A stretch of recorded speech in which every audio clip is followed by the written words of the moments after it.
HSC 26 ব্যাচের শিক্ষার্থীরা আপনাদেরকে মাত্র কয়েকটা সাজেশন দিব স্টোরি নিয়ে, যেগুলো আপনাদের পরীক্ষায় সরাসরি কমন পড়ে যাবে। দেখেন, আপনাদের পরীক্ষায় দুই ধরনের স্টোরি আসে, মানে যে কোনো সময় যে কোনোটা আসতে পারে। একটা হচ্ছে ক্রিয়েটিভ স্টোরি, আরেকটি হচ্ছে ট্র্যাডিশনাল স্টোরি।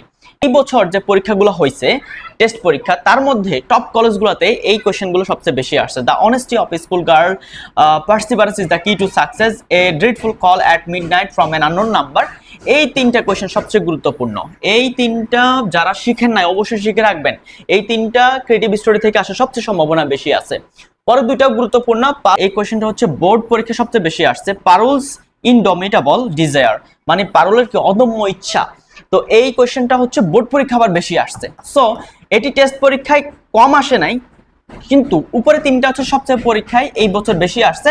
পাশাপাশি এই কোশ্চেনটা সবচেয়ে বেশি আসছে বোর্ড পরীক্ষায়। তার মানে কি, চারটাই গুরুত্বপূর্ণ। তবে প্রথমে শিখার সুবিধার্থে আমি আপনাদেরকে বলতেছি প্রথম তিনটা শিখবেন, পরে 4 নম্বরটা পড়ে ফেলবেন। এবং লাস্টেটাও গুরুত্বপূর্ণ, unique human quality of some college students. তবে এটা হচ্ছে এই বছর টেস্ট পরীক্ষায় কম আসছে। তো টেস্ট পরীক্ষা যেগুলো বেশি আসে সবসময় মনে রাখবেন সেটা হচ্ছে এই বছরের জন্য গুরুত্বপূর্ণ। সো 4 নম্বরটাও পড়তে হবে। এখন দেখেন, ট্র্যাডিশনাল স্টোরির মধ্যে এই বছর টেস্ট পরীক্ষা সবচেয়ে বেশি আসছে এই কোশ্চেনটা, the dove and the ant. ঠিক আছে, ঘুঘু এবং কি পিঁপড়ার যে কাহিনীটা, এই কাহিনীটি নির্ভর যে স্টোরিটা আছে, এটা এই বছর সবচেয়ে বেশি আসছে। দেন হচ্ছে এই কোশ্চেনটা, the scholar and the boatman. তবে আমার মনে হচ্ছে এই কোশ্চেনটা এবার আসার সবচেয়ে সম্ভাবনা বেশি। The scholar and the boatman প্রশ্নটা আপনার স্টোরিটা অবশ্যই পড়ে ফেলবেন, এটা সবচেয়ে সম্ভাবনা আছে, গুরুত্বপূর্ণ। অ্যান অনেস্ট উডকাটার, এই তিনটা হচ্ছে এই বছরের জন্য সবচেয়ে গুরুত্বপূর্ণ। এই তিনটা হচ্ছে সবচেয়ে গুরুত্বপূর্ণ, এই বছর ট্র্যাডিশনাল স্টোরি থেকে আসার সবচেয়ে সম্ভাবনা বেশি আছে। পরে দুটাও গুরুত্বপূর্ণ, you are beautiful as you are, nobody believes a liar. এটাও কিন্তু কম গুরুত্বপূর্ণ নয়, বোর্ড পরীক্ষা বহুবার আসছে।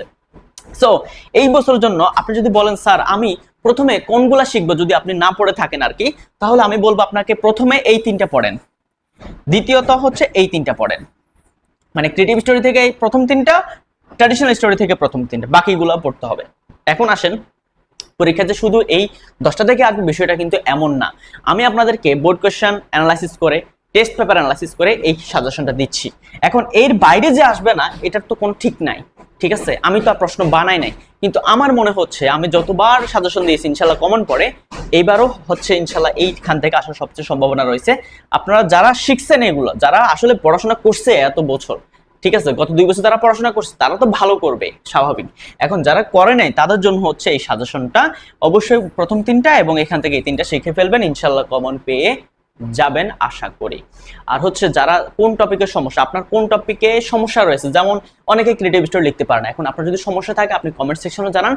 এই কয়েকটা দিনের মধ্যে আমি একটা স্টোরি রাইটিং এর একটা ভিডিও বানিয়ে দেবো, যেটা আপনার একবার দেখে নিলে হচ্ছে আপনি যে কোনো টপিকে মোটামুটি লিখতে পারবেন, পরীক্ষা ভালো রেজাল্ট করতে পারবেন। আর স্টোরি লেখার ক্ষেত্রে অবশ্যই টেন্সটা ঠিক রাখবেন, অবশ্যই টেন্সের ধারণা থাকতে হবে, না হলে আপনি ভালো মার্কস পাবেন না। আপনার বাক্য যদি টেন্স ঠিক না থাকে, ধরুন আপনি একটা অতীতের কাহিনী বলতেছেন কিন্তু সেখানে আপনি প্রেজেন্ট টেন্স ইউজ করে বসে আছেন, তাহলে কি আপনাকে ভালো মার্কস দিবে না। সো অবশ্যই টেন্সটা ভালোভাবে ইউজ করা শিখতে হবে। আর আমার টেন্সের ক্লাস যারা দেখছে তাদের জন্য তার এগুলো সমস্যা থাকার কথা না। সো নেক্সট কোন সাজেশনটা দরকার অবশ্যই কমেন্ট সেকশনে জানাবেন। Thank you so much.